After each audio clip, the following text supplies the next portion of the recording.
Thank you for coming. This is the last boot camp session of 2016.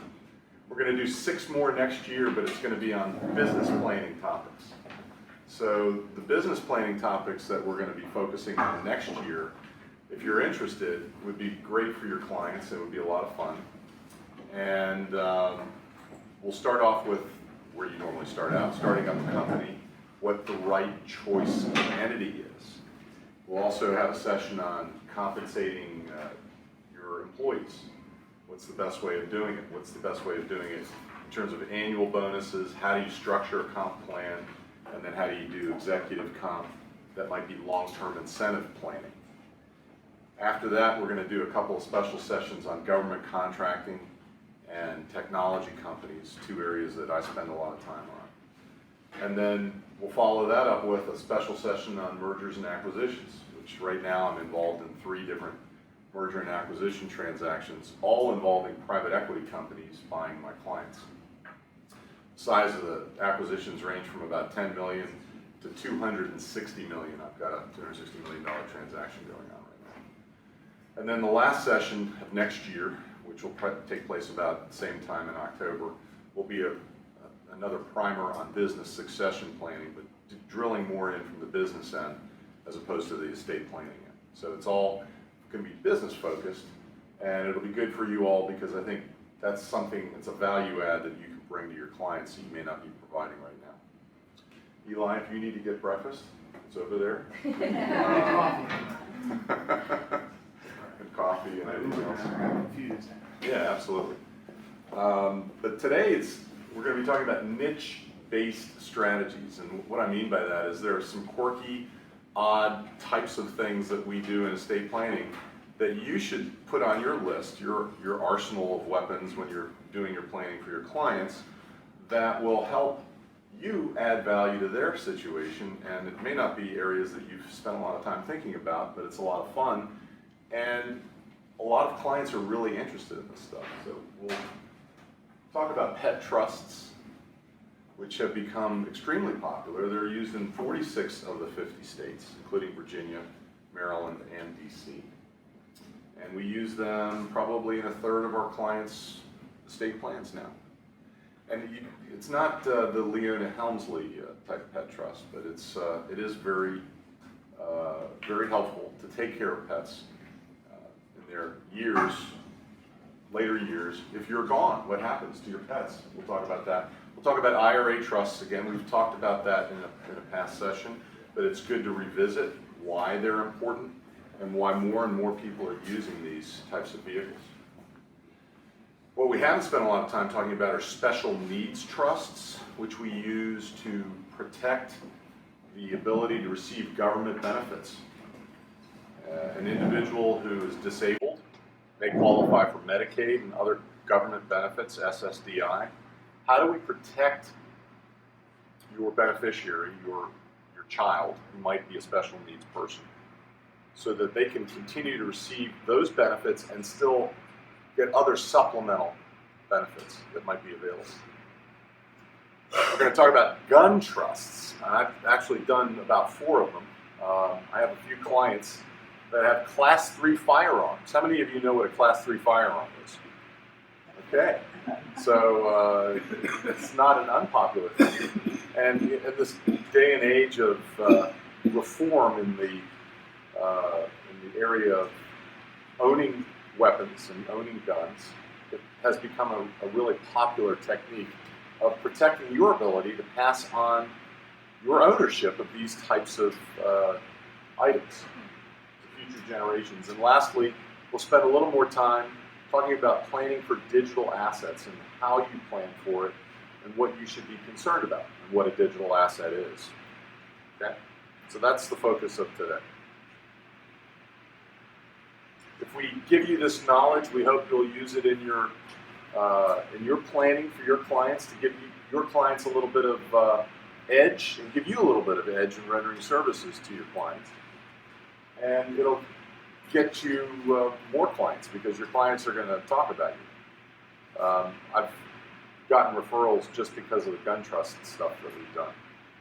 I've gotten referrals because of the pet trust stuff that we've done. Very opposite ends of the spectrum, right? So let's talk about pet trusts. How many of you remember who Leona Helmsley was? Yeah, everybody, pretty much. She was the queen of. There was a movie made about her in 1990. Suzanne Plachette starred in the movie.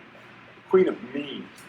There's a story about this woman, Leona Helmsley. She was the heiress to Harry Helmsley's hotel empire, which was the Waldorf Astoria and many other extremely valuable properties in New York City, Manhattan. And she inherited his wealth. And she was at breakfast with the famous attorney Alan Dershowitz. They brought a cup of tea over to Dershowitz. The waiter brought a cup of tea over to Dershowitz, and it had a spot of water on the saucer. She picked up the cup and the saucer, threw it on the ground, and smashed into a million pieces, and demanded that the waiter get on his knees and beg for his job. The Queen of Meat. Yeah. Queen of Meat. So this woman was not a nice person, but she was really nice to her Maltese, her dog, to which she left a $12 million trust when she died in 2007.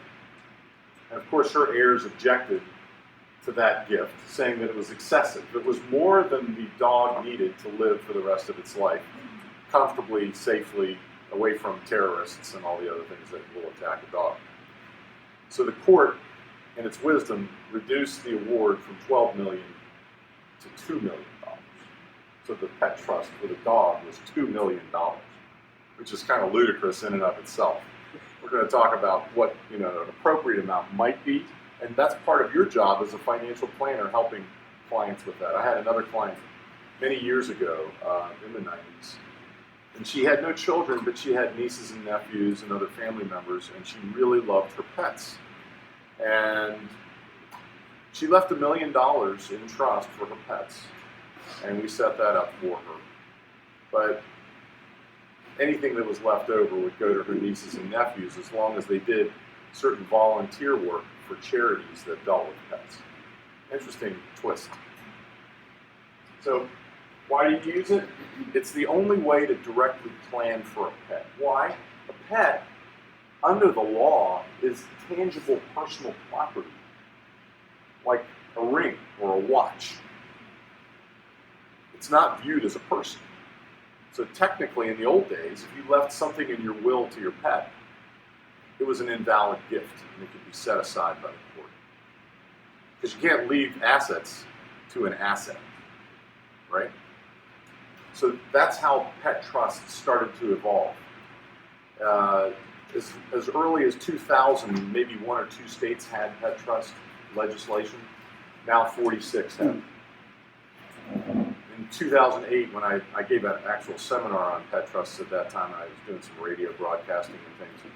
In 2008, there were only 27 states. So in the last 8 years, another 20 states have adopted pet trust legislation. So it's a really popular trend. The first thing that has to be done in a pet trust is you have to identify the pets, and we'll talk about that, what that means. You need to create instructions for care for the pets. And you need to select a caretaker, somebody who is going to actually care for the pet. It's not necessarily the same person who's going to get the money that holds the money for the benefit of the pet, which is a trustee. So you have to select a trustee. And most importantly, you have to fund the trust. You have to put stuff into the trust, assets. What's the best way to do this? And then what happens if there's money left over in the trust? Who gets it? That's the successor beneficiaries of the pet trust we do. It doesn't have to be another pet. It doesn't have to be a charity. It could be people, which may be helpful in upholding the gift. We'll talk about that in a minute. That's the Leona Helmsley case. So identifying a pet, if you have pets that you love and you want to protect them, identify them in your trust. And it may require that you update it because pets don't have very long lives, do they? How long do dogs live on average? Anybody? 8 to 10. Actually, it's 10 to 13 years generally. But I've got a 13-year-old dog. I've got a 12-year-old dog. I have 5 dogs. So I will take care of my pets. I will set up a pet trust. I haven't done it yet.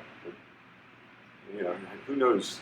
I could pass away tomorrow, and my wife will just give away the dog. Is this more common for people, for instance, that have like horses or farms, stuff like that? All right, so we're going to talk about that. Horses are unique. They're expensive to take care of. It requires more vet care than any normal. It requires special boarding facilities. It requires ongoing care on a daily basis. Not that they're so needy; they're just big, large animals. They need exercise. They need, there's lots of things that you have to do. So again, in a pet trust, I think that's a good animal to take care of in a pet trust. We'll cover some of the details on horses and tortoises. How long does a tortoise live? Anybody? 100 years. You're absolutely right. The average age of a Galapagos tortoise is over 100 years, and they live as long as 150 years. Now, not all of us have tortoises, but there are folks that do raise reptiles, and some reptiles live an excessively long time. How about parrots? 80 years, 90 years, 95 years. Their average age is anywhere from 50 to 90 years for a parrot. My cousin raises parrots, and so I asked him, I said, what are you going to do if something happens to you? What's going to happen to all your parrots? He gave me some suggestions. We'll actually talk about that in a second. But which pets? You can generically describe them. So any pets that I own at my death, which is usually a better way to do it. That makes the document more of a living document. So if you have cats and dogs and whatever, you can generically describe them. You can provide a timeline for how long the trust will last. Usually a good idea to do that because, unless it is a tortoise or a parrot or a really long-lived animal, an elephant, there are whales that live up to 200 years. I was researching this last night. It was fascinating to me. I don't think too many of us have pet whales in our backyards, but if we do, take that into consideration. And then what happens to the assets after the pet is gone? We'll talk about that as well. Instructions for care, I think, is a really important aspect of a pet trust. What kind of care do you want to give your pets? Some of my clients are really meticulous, and they care more about their pets than they do about themselves in terms of the kind of care that they get. I was having a meeting with a client, and they were talking about, well, look, I took my dogs in for teeth cleaning. That, by the way, per animal is anywhere from $500 to $750 each time you do it, because they have to put the animal under anesthesia, and they charge for that. Also, consider getting pet insurance, which is now becoming very popular. So what's the current standard of care? And it's the daily care that you want to give to your pets. When you're dealing with a horse or an animal that requires high maintenance, it's going to take a lot more to take care of them. But think about all the costs that you will incur. I mean, we took a dog in for an emergency. It was a $3,000 bill. Teach your children to become veterinarians and dentists. Very, very popular.